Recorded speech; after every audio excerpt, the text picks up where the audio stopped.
Hi, welcome to Pennsylvania Newsmakers, and as always, thanks for watching. Well, we've heard recently from the Senate Republicans. How about hearing from the House Democrats? We have Mike Sturla, Representative Mike Sturla, I should say, represents the 96th Legislative District. Those numbers don't mean a lot to you. Basically, Lancaster County, Lancaster Township, Lancaster City, I should say. And then we have one of the state's top journalists, Pete DeCoursey, for a preview looking ahead to the new Corbett administration. All of that and more. Pennsylvania politics, in depth and in detail. And guess what? It all starts right now. This is Pennsylvania Newsmakers, a fast-paced, unrehearsed weekly discussion with and about the leaders who shape your world. And now, here's your host, Terry Madonna. Hi, welcome back to the program. Well, we have had some Republicans on, Democrats, you know, informative and impartial. Maybe that ought to be our new motto. Mike Sturla, Representative Mike Sturla. Mike, thanks for coming on the show. Thanks for having me. All right, let's talk a little bit. I mean, you've known the best and the worst from your point of view. You've been in the majority, you've been in the minority, now you're back into the minority in your long legislative career. You know, obviously the Republicans have very substantial majorities in both chambers, but I want to talk about what your caucus, the Democratic caucus agenda is likely to be in the upcoming session. So let's go through the general budget situation, $4 to $5 billion deficit, a huge problem. Talk about that. What would you do to solve the budgetary problem? Well, I mean, as Democrats, we tried to do a Marcellus Shale tax, a severance tax on Marcellus Shale, right. Just like every other state. Sarah Palin's Alaska has a severance tax, you know, and that was rejected. And this governor said he won't do it, and he won't even take a fee if they try and give him one. You know, and I think we're in the sense that, you know, people want us to cooperate with the new administration. We'll cooperate in making sure that he doesn't have any revenues to work with. What I think it'll do is show that there will be painful cuts that he'll have to make. And that's the part I don't think people get. I mean, you know, his commercials said well, he said he's about a 10% administrative cut, if I understand that correctly, right? Well, a 10% administrative cut doesn't get you anywhere. The three big issues in the budget, or three big numbers, are education, prison, and welfare. Yeah. You can eliminate the rest of state government entirely. Department of Community and Economic Development, Department of Environmental Protection, Department of Health, Department of Aging, Department of, you know, every other branch of government that there is in the state of Pennsylvania, and you still don't balance the budget. Money. Yeah. All right, well, let's talk about a couple of these things. Every transportation study that I've seen indicates that we've got this huge need, you know, roads, bridges, in need, something like 7,000 roads in need of repair, 25% of the bridges, structural deficit. They're safe. You can drive on them, but structurally deficit. Mass transit, particularly for the urban areas. I've seen numbers $2 to $3 billion a year, and we still haven't resolved the transportation. It's huge. It's essential for the economic vitality of the state. What do we do about that? Well, again, I mean, what we've done in the past is we said, look, let's increase fees and taxes. This governor said he's not going to do that. The only way then that you can get yourself out of this hole is to get rid of some of your roads.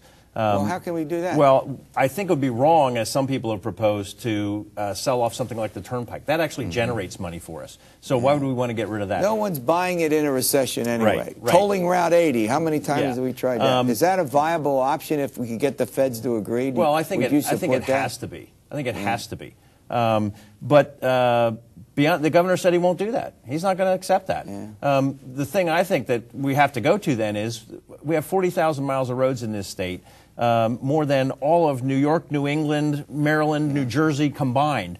20,000 miles of those roads get less than 2,000 cars a day. In any other state in the nation, they would be local back roads, probably dirt or gravel. Right. And we pave them like they're the Schuylkill Expressway. I think we've got to divest ourselves of some of that stuff. Yeah, well, how do we do that? Turn them over to the private sector? These roads? Turn it over to the private sector. Yeah. If the Marcellus Shale trucking companies, which are maintaining those roads for us now anyway, want to have it as their own, let them take it. Yeah. If a local municipality wants it, let them take it. If they don't, give it to the adjacent property owners and let it be their private lane. Well, let me ask you, if I were to ask Mike Sturla to say, here are 5 of the biggest things we have to resolve, where would this transportation issue be? Oh, would it be in the top 5? Oh, easily. Yeah. And it's almost insoluble without some injection of big, no matter how you look at it, we're talking about a big budget nugget here, are we not? Yeah, you're talking about large dollars. You don't talk about this in hundreds of millions, you talk about it in terms of billions. And you're not, I take it you're not overly optimistic it's going to get resolved easily. I don't see how. I mean, you know, I have a proposal that would eliminate the money that we take out of the motor license fund to use to pay for state police in areas where they don't have a local police department. That's $500 million. That's a pretty big number. But that gets us about 1/6 or 1/8 of the way that we need to go. We're going to run to a break. I want to ask Representative Sturla about education. That's about 35%, am I close, of the budget if you include higher ed and basic ed. Basic ed school, you know, elementary and secondary schools. We'll be back with Mike Sturla following these words. This broadcast of Pennsylvania Newsmakers is presented by the Pennsylvania Chamber of Business and Industry, the statewide voice of business. And by the Pennsylvania Cyber Charter School, bringing educational innovation and freedom to the children of Pennsylvania.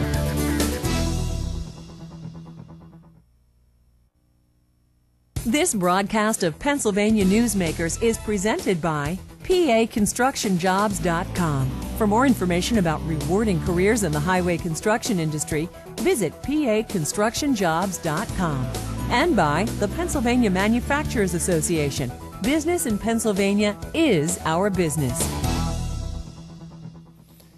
Hi, welcome back. Well, here we are, informative and impartial. This is both informative and impartial. We got Representative Mike Sturla. We had from his counterpoint partner, Jeff Piccola, Senator Piccola, on a couple of weeks ago. We're giving Mike a chance to present the other point of view. All right, let's talk about education. 35% of the state budget. We had this costing out study that gave additional monies to education, I think for 3 years. You'll correct me if I'm wrong. Pretty nice bump each year for education. That seems to be gone. The education budget, what's your sense about what happens to it? What would Mike Sturla like to see happen to it? Well, I'd like to see us continue. We're the only state in the nation that has made progress in the last 8 years on all levels of our test scores, nationwide test scores. So we've shown that by investing, particularly in early childhood education, that it works. We can actually get the kids to improve their test scores. What I see, though, is this governor has said he wants to follow Chris Christie's lead in New Jersey and do a sort of slash and burn with education. Ultimately, what that does is it doesn't really affect the wealthiest school districts very much. They don't get much of a subsidy from the state at all. It's going to affect rural districts and urban districts. It's going to be catastrophic for them because they rely heavily on subsidies from the state in order to provide those educational programs that they need. Yeah. Well, let's talk about, look, there's this roiling debate in our state about vouchers, tuition vouchers, but we also have charter schools. Now, there's a lot of different views about this. I mean, a lot of folks in your caucus Democratic caucus are for charter schools. We get into this debate about public versus private and all of that. What's your sense about the future of charter schools? Well, I think, one, we've got to make sure that they're performing. The ones that are performing at or above the level of public schools, I think that's fine. But we also know that there's a whole lot that are performing below the levels of public schools and still getting money that they're getting as a subsidy and putting it into some corporate CEO's pocket. Right. That, I think, has got to stop. And the notion that we can do vouchers on top of that, which doesn't save any money, it actually costs more money when we're cutting public education. I think it's a wrong time to be doing some of those things. Now, on tuition vouchers, the conversation often gets about using them for failing schools, not so much for other schools, allowing students in failing schools to use vouchers to get out. Again, lots of divided views about that. And charter schools and vouchers do cut across party lines. I mean, Senator Anthony Williams, ran for governor, and your party, huge supporter of that. So you got people on all. So but do you think that given the fiscal situation, there's much of a chance some limited tuition voucher program would pass the legislature? I don't know where you get the money. Yeah. I mean, the only place you get it is stealing more from the public education system and making more cuts to schools. And the majority of people are still going to have their children in public schools. And for them to say, yeah, I'll take a cut so that we can give a voucher to somebody, I just don't think makes a grade today. All right, let's segue to the other big issue, as you pointed, is welfare. Much of that is in the healthcare side on Medicaid funding. We've got a huge Medicaid program. We're going to lose, if I understand this right, $2 billion because of the change in the federal formula. So we're going to have to, you're going to have to look and balance the budget with $2 billion less. Now, some say there's a lot of extras in the Medicaid program. You know, I hate to call them frills. I won't use, but things that we could make some adjustments that wouldn't deny, you know, poor folks health care, but wouldn't be as expensive. Where do you see the Medicaid program going? Well, what I think people need to understand is that 2/3 of the welfare budget is senior citizens in nursing homes and persons with disabilities. Right. So, you know, when everybody talks about welfare fraud, I want to know which senior citizen they're going to go rip out of a nursing home and say, I'm sorry, you don't belong here, or which person in a wheelchair they want to miraculously watch walk down the street. You know, I mean, that stuff just doesn't exist. You know, are we providing too many benefits for these people? You know, I'm talking about, under the on some of the Medicaid program. Go ahead. Yeah, I think if you talk to the providers that are providing that care, they'll tell you absolutely not. They're getting reimbursed, you know, 30 cents on the dollar for what their actual costs are. So even if we eliminate some of the things that these people are getting, they aren't getting much dental care. They aren't getting much in the way of a lot of things. You can probably pick around the edges a little bit, but nothing that's going to significantly change what happens. And then when you get to the last third of welfare, which is, you know, what everybody thinks of as traditional, you know, food stamps, cash assistance, that kind of stuff, everyone still believes that there's some black guy in Philadelphia that's collecting welfare. The reality is males in the state of Pennsylvania haven't collected welfare for the last 15 years. And the average welfare recipient in the state of Pennsylvania is a white woman that lives in rural Pennsylvania. When you say that to people, they go, oh, well, I didn't think that's where all the fraud was going on. You know, so the reality is there's not as much there to work with as people think there is. All right. Finally, in about 30 seconds, if you had to mention the two things that your caucus is going to work on, what is it? Well, I think we're going to work on trying to maintain services, vital services for people, and that in itself is going to be a gargantuan task with this administration because they've said they're basically out to slash and burn. You know, if there's fraud, if there's places we can be more efficient, we're there 100% of the way. I got it. Okay. But I think our task is going to be trying to preserve things that are vital to Pennsylvanians for their daily lives: education, health care, jobs. Okay, there you have it. The Democratic view. A couple of weeks ago, we had the Republican view, informative and impartial. Now, Pete DeCoursey, one of the state's leading journalists, going to weigh in on Corbett, what's coming up, what the new agenda looks like as we begin the new year. Back in a moment. This broadcast of Pennsylvania Newsmakers is brought to you by Pennsylvania Credit Union Association. Pennsylvania Credit Unions, where people are worth more than money. To find a credit union that is right for you, check out ibelong.org. And by the Energy Association of Pennsylvania, Pennsylvania's energy information source.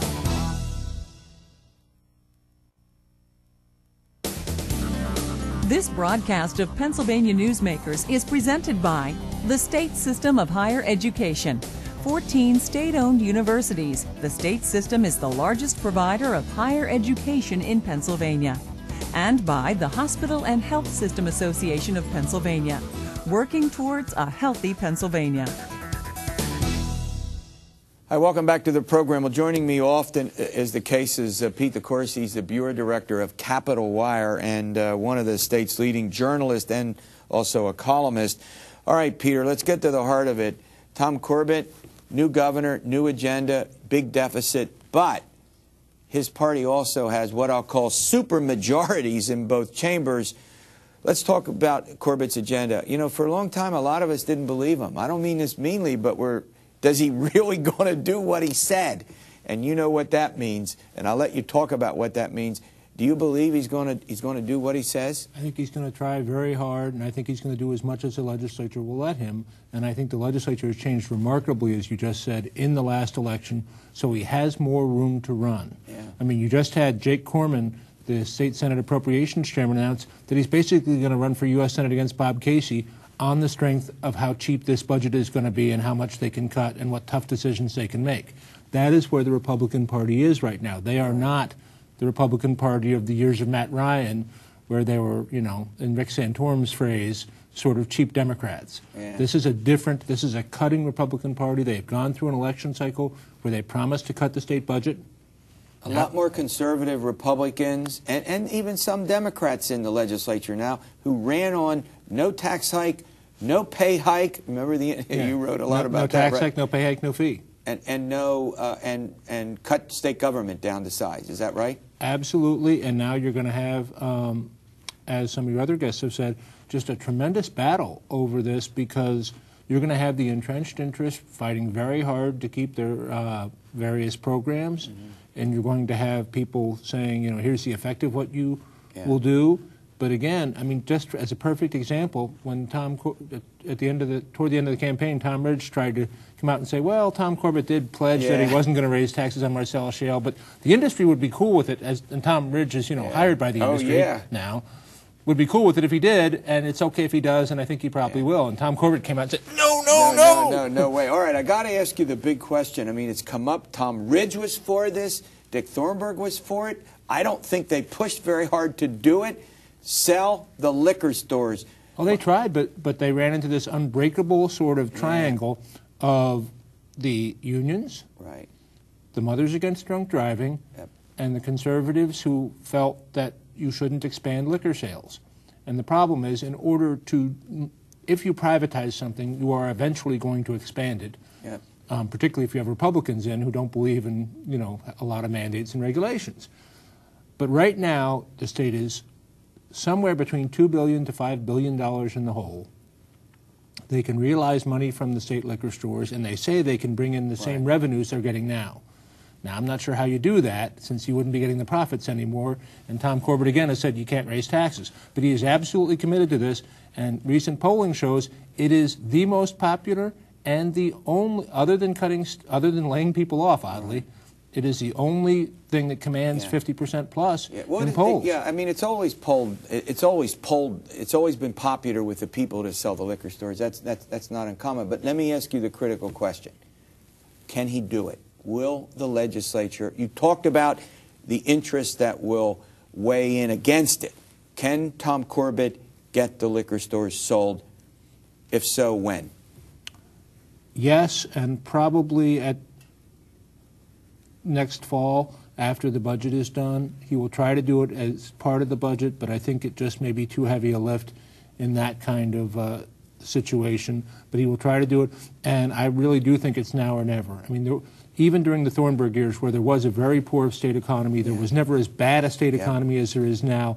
And again, and he can go to people and say, look, fine, you don't want me to cut education back to 2005 levels? That's right. Well, if we sell the liquor stores, maybe it's only 2006 or 2007. But he also has legislative leaders. The new majority leader in the House, Mike Terzi, is a huge supporter of it. In other words, he does have legislative champions, which was pretty difficult to get in the Ridge and Thornburg administration. Much higher ranking ones, and plus, people much more view this as a fait accompli. This is one of those things where it's like, you know, when you know you have to declare bankruptcy, it's embarrassing, but you know you have to do it. This is where the state is. It's this, or find $2 billion elsewhere. And nobody thinks they can find it. All right, we're going to a break. When we come back, I want to ask him about the overall budget situation. Is Tom Corbett going to be the Grinch? We'll find out. And Arlen Specter, out of office, I think it's June 3, June 4, he's done. January. I'm sorry, Jake, good point. Not June. Arlen will take it. Arlen would take it. January 4, I think, is when it's all over, and we got a new senator coming. I'm going to ask him about Arlen Specter back in a moment.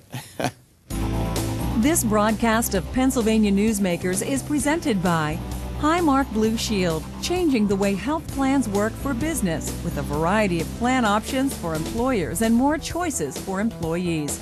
Information is available at highmark.com. have a greater hand in your company's health. And by the Pennsylvania Healthcare Association, the future of long-term care.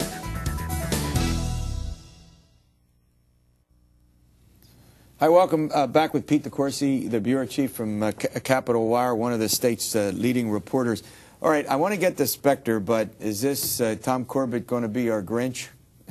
Oh, yeah. I mean, I hope everybody had a great day yesterday for Christmas, so particularly among state workers, because they're going to have a terrible year. Yeah. I mean, you know, the polls show that people support by 2-to-1 margins laying off state workers. Yeah. Even in central Pennsylvania, where you can't, like, say hi to 3 people without hitting a state worker. Into somebody who works for the Commonwealth. 50-40, they prefer people to be laid off than not.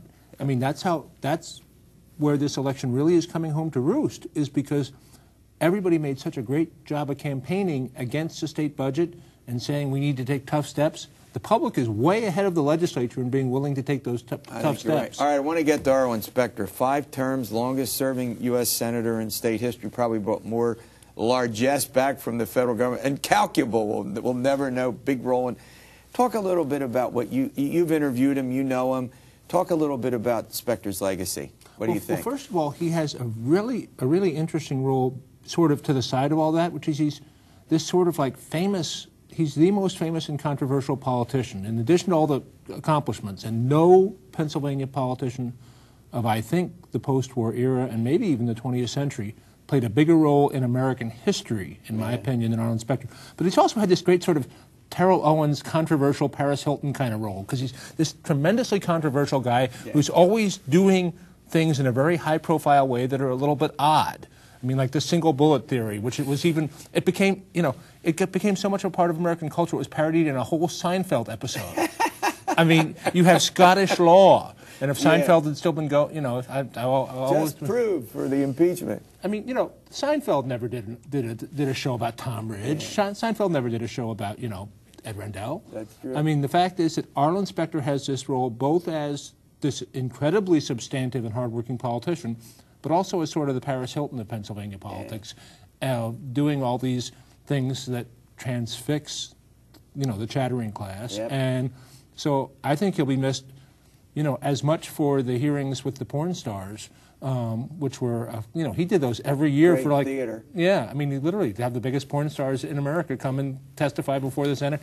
And while doing that was also, as you pointed out in your recent column, the most key senator in determining who got to be on or not on the Supreme Court of the president's nominees of our lifetime. And our own judges in the state. And so he has this sort of, you know, he has this sort of tabloid side, and he has this sort of, you know, Wall Street Journal gray lady side way to look at it. of enormous substantive achievement and just a lot of fun. I mean, a lot of crazy stuff. All right, Pete, I want to thank you for. We've got to do another. We got to do, I think, a Spectre retrospective at one of these times. We'll have you back to do that. All right, as always, thanks for watching, and you all have a good New Year, and we'll see you soon. And as always, stay well.